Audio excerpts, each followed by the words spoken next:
મિત્રો 6-1 મહિના પહેલા જનાક્રોશ રેલી કોંગ્રેસ પાર્ટીના નેતૃત્વમાં જ્યારે થરાદ પહોંચી ત્યારે થરાદના શિવનગર વિસ્તારની બહેનોની સતત ફરિયાદ હતી કે અહીંયા દારૂ, ચરસ, ગાંજો અને ઇવન ડ્રગ્સનું દૂષણ ખૂબ વધી ગયું છે।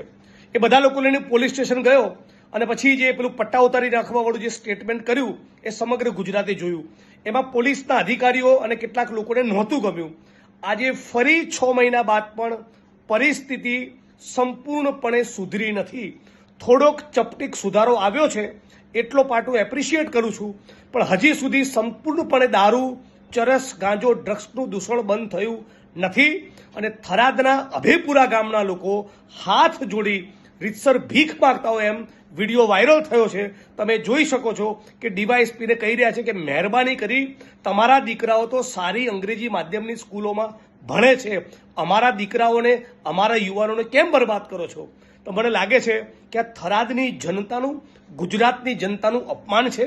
ગૃહમંત્રી, રાજ્યની સરકાર, જિલ્લાના પોલીસ વડા અને આઈજી બધા તાબડતોબ એક્શનમાં આવો અને એટલીસ્ટ પ્રયોગ તરીકે થરાદ શહેર અને થરાદ જિલ્લાને આખા ગુજરાતનો પહેલું શહેર, પહેલું ટાઉન, પહેલો જિલ્લો એ દારૂ, ચરસ, ગાંજો અને ડ્રગ્સ મુક્ત કરીને બતાવો એટલી વિડીયોના માધ્યમથી અપીલ કરું છું।